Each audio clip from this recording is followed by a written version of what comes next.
Welcome back to JD RamFeed TV's coverage of the March Madness tournament. I'm your host, Matthew Padalita.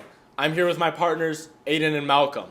As the sun sets on this year's March Madness tournament, it's time to recap what we saw so far and highlight a little something from each region. Let's start home out east. What did we see, Aiden? East region was the easiest region to win. UConn won every game by 15 points or more. They just ran through them. Yeah, definitely. East region is a very chalk region. I mean, a 1 versus a 3 in the Elite Eight. It's bound to happen. That's what everyone thought was going to happen. Simple region. That's all I got to say. Alabama, the 4 seed. Surprising to some that they made it this far, knocking out North Carolina in the Elite Eight. But as we look at this region, holistically, what do we see on that side? I didn't see Alabama coming out of this at all. I thought Clemson was going to beat them in the Elite Eight, but they did not. Alabama upset North Carolina, and I think it's an upset with Clemson. Clemson has been playing out of their minds, but they beat them. Yeah, Alabama's a fast-firing offense. I mean, barely any defense. These high-scoring games, 89, 89, 85. I mean, it's just that's what they do. They shoot the ball. Mark Sears, absolute dog. I think they deserve to be in the Final Four. They've been playing really well. All right, enough talk about those Bama boys. Let's do like weeds and tumble over to the Midwest. Over in the Midwest, another chalk region. I mean, a 1 versus a 2 in the Elite Eight again. I mean, Purdue just rolled through everyone, beating everyone by significant margins. I mean, they deserve to be in the Final Four. What can I say? Zach Edey, rolling.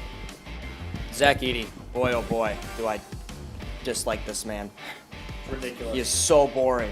This is not a basketball. He just does. You can talk it's about basketball, but it's boring basketball. Big man, put ball in hoop, and you're mad. You know what's gonna happen? DJ Burns is gonna beat him down to the ground. Is literally just a human vending machine. All right, he dispenses. You know what he does? He gets buckets. He creates. Listen, the pride of North York, Toronto, Zach Edey is a bad man, and people hate him because he's putting up 40 and 20 on your favorite team week in and week out. And you know what? He's going to do it again in the Final Four. That first round matchup last year, that stuck with him. That's something that sits with him when he sleeps at night. But no more. No more. Zach Edey has come to prove that he is a winner. He can win at the collegiate level. He won at the high school level. He's going to win at the professional level. This is the best player in this March Madness tournament, and I expect this to continue. Wow. DJ Burns. I think it's going to be a great game. I'm rooting for a good game. What do you think of Zach Edey and DJ Burns? No thoughts. I think it's going to be a great game. I'll let you two argue. I'm neutral in this situation. Let's go on to the West. Obviously the 11th seed, the Cinderella story here. Pull for him a bit. What do we think in this region? I love it. I love everything about NC State. I love that they shut Jared McCain up even though he dropped 32 points. They still ended up losing. But I think NC State is going to pull through and go to the championship game and, quite frankly, win it. All right, yeah, this West region, I mean, best region in the tournament so far. I mean, great matchups, great upsets. Number 4 Duke versus number 11 NC State in the Elite Eight. Great game. And then NC State moving on. Feels great. They're on a roll. Purdue versus NC State is going to be a great matchup. That's all I can say. UConn versus Alabama, NC State versus Purdue has all the makings to be an electric Final Four as per usual. Going into our next segment, let's scoot on over to everyone's favorite heartthrob on the analyst, Luke McQuaid. Thank you, Matt. You are too kind. Let's dive right into this Final Four here. We got our first matchup here. The Purdue Boilermakers taking on the NC State Wolfpack. My matchup predictor has an 89.5% chance of victory for the Purdue Boilermakers. Zach Edey is shooting 25 points per game on average this tournament, 60% from the field. He does not miss many shots.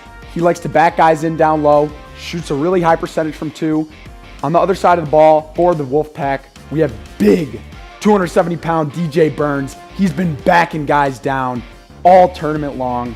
He is a fridge down low. He's averaging 13 points per game this year. It's definitely going to be a battle between the big men. They say 89% chance for Purdue, but I'm taking the Wolfpack to make it to the NCAA championship. DJ Burns is going to have a lights out game. He's going to show Purdue how an 11 seed does it. Cinderella story continues for the Wolfpack. Heading on to the other side of the bracket, we got UConn taking on Alabama, a 1 versus a 4 seed here. My matchup predictor has a 71.6% chance of victory for the UConn Huskies. They have beaten teams an average of 23.4 points per game in March. That is an astronomically large margin of victory, one of the biggest we've seen this century. UConn is an all-around great team. I have the UConn Huskies taking this one in blowout fashion, just like they've done to all the rest of the teams this tournament. Those are my predictions, guys. Thank you for sticking with me here. Let's head back to the desk to close things out. Luke, oh Luke, where do I even start? Phenomenal analysis, as always. Now that we're back to the panel, it's about time to wrap things up. We'll see you guys in the championship here on RamFeed TV with our full coverage and breakdown of March Madness. Thank you.